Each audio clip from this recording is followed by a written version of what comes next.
Ayan mga kaibigan. Hindi niya ako kita, friend ko.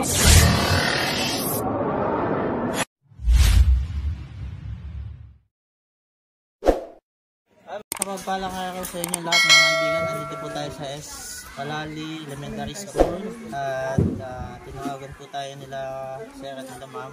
At siyempre yung tawag po sa atin ni ma'am ay agaran po natin pinuntahan. Pangalan niyo po ma'am? Ma'am LP tsaka Agbay Palayan. Ayun. At kayo po ay yung sa Nines po. Ang Nines po ay panggit ng apelyido. Ayun, panggit na pala ni ma'am ay kaya tayo ay kami pala ay magpinsan. Kamukha naman. Kami pala ay may pinsanin na principal ng school. Yun ma'am, ano po yung sitwasyon po dito? Kahapon po kasi ay nakakita yung aking kasama dito sa school, si Ate Len, ng pinangluluhan ng ahas. Ngayon nung aking tingnan siya ay parang kalulunan lang dahil malambot pa po at parang dinadapuan pa siya ng langaw. Ibig sabihin, katatapos pa lang magluno. So, action na agad kasi nga, delikado sa mga bata. Yung ganyan yung paligid na kung halimat ng mga ahas, baka makagat. Kaya agad kung humingi ako ng tulong sa kapitan ng North Palali dahil sila nang nakapagpatawag sa inyo, binigay naman sa akin ang number ni Cobra K, ni Master, kaya agad-agad po namang tinugon niya ang aking tawag. Kasama po si ma'am. Ayun, at si ma'am nga po pala yung atin pong head na police hotline dito sa Ilasan. Si ma'am Floricel po. Floricel, yun po, kaibigan niyo po. Floricel Argusino. Ayun, napakipalo nyo din po at siya po ay nag-i-reels at nagbibideo din minsan. Ngayon, kasama natin si Sir. Pangalan niyo po? Abi po. Ayun, si Sir Abi. At sila po ay mga kasama natin sa police hotline. At sige po, at atin po nga natin ang sabihin. Nakita nila. Okay, let's go. Umipit sa kahoy. Kaya mo? Umipit, angat nyo yung kahoy. Umipit. Uy. Oh. Ayan. Ayan mga kaibigan. Yung mga kaibigan, ganito yung mga pinakadelikadong cobra. Ganitong size kasi mabibilis po sila. Lapit din sa akin. Ayan mga kaibigan. Pagdodol sa labas. Ayan mga kaibigan. So, yun ang ganito, ganitong size, mabibilis po siya at napakadelikado. Aba, ay yun, lumapad niya. Ay, kumula talaga pala yan. Nalapad. Lumalapad ang ulo. Ay, nalapad ang ulo. Yan. Ano ba? Na gano'n yan. Pwede ba kawin mo yung si Ma'am Baka? Akong bula pala yan. Aba, ay yan.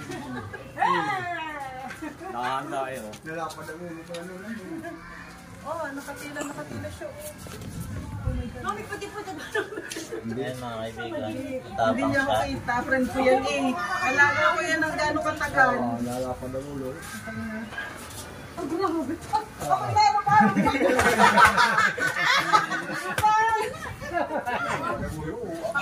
Oh my God. Nalapad talaga ang ulo. Lalaban yun ay.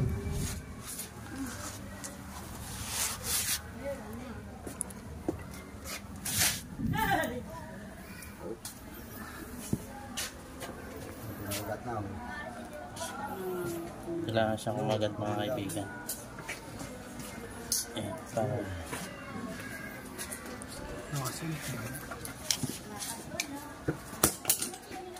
Grabe siya, ayan mga kaibigan.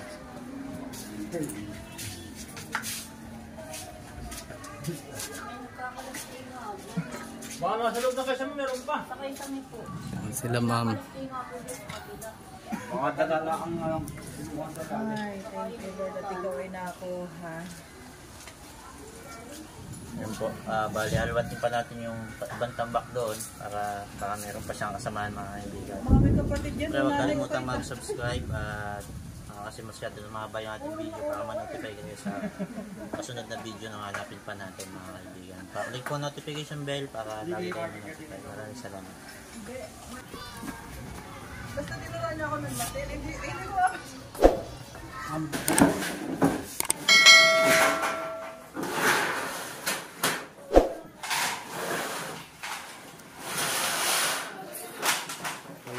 Husky.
Ito po mga maganda. Medyo lagyan niyo po ng mga 1 meter ang taas. Gagawa po kayo ma'am ng 1 meter ang taas. 1 meter o, 1 meter. Tapos sa kanyo ipapatong yung mga kahoy. Tapos kung may maligaw na opera, hindi po siya makakakyat sa taas. Testing natin bro. Yes po, makikita nyo siya agad sa baba kung may maligaw.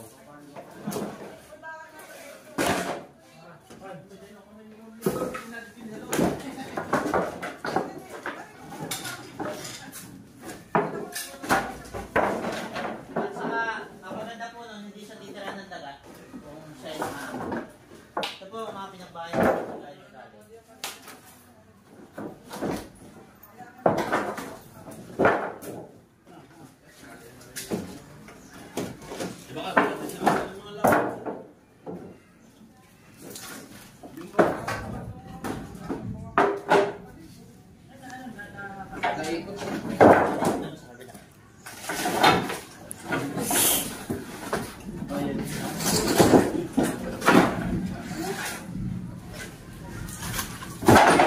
May tumakbo ng daga. Pinagbabahayan na. Mga kaibigan, kaya pumupunta yung cobra dito kasi pinagbabayan po siya ng daga. So pag hindi siya nagagalaw, nung madami yung daga, andito lang yung cobra, inaantay niya lagi yung pagkain niya. Kaya sinuggest natin na gumawa sila ng 1 meter ang taas na pwede nilang pagpatungan para hindi yung ganito na hindi nakikita yung lahin.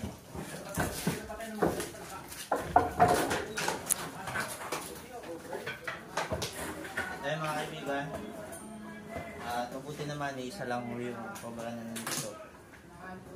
At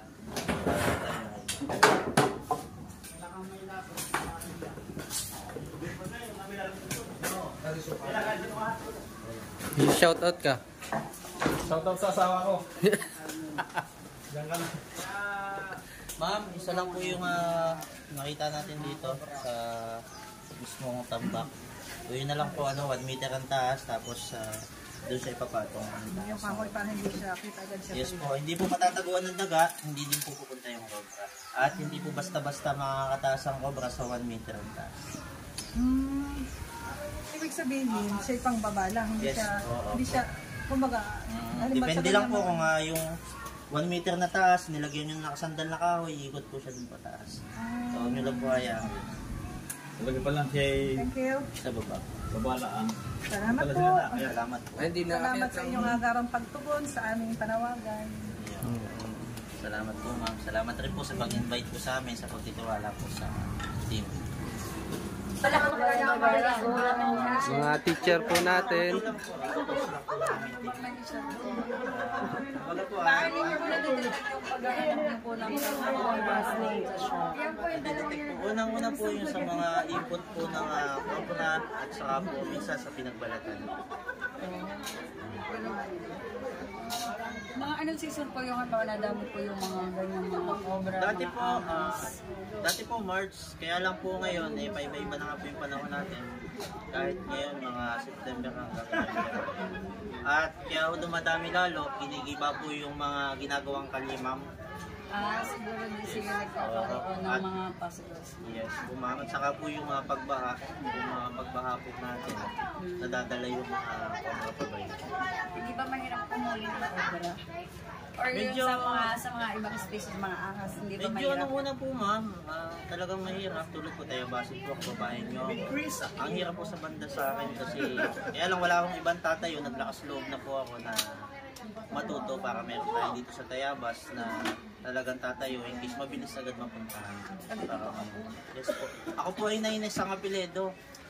Pinsan! Pinsan ko pala si ma'am. Naines po ako ma'am. Sabay ID ko.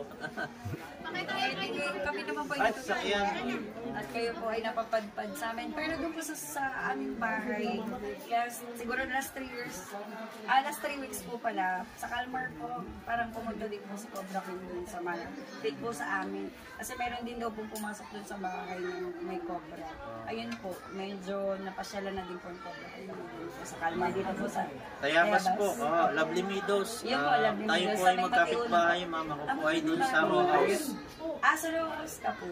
Kaya lang po pinapaupahan po namin itong nakaraan. Ang plano po ng Cobra Team kung mag-stay dito ng ilang araw, doon po kami tutuloy. Kung meron po kayo mga kapitbahay doon sa Calmar, tawagan nyo lang po kami, malapit lang po kami doon. Okay po. Thank you so much po for coming here in our school po. It's our pleasure po. At parang kami po ay naging safe ngayon. Thank you Ay, po sa ma'am. susunod na araw. Thank you po. Ang pangalan nyo nga po? Miss Abby po. Ayun, si Ma'am Abby. Okay, salamat po Thank you Ma'am po. Abby. Thank you po. Ma'am,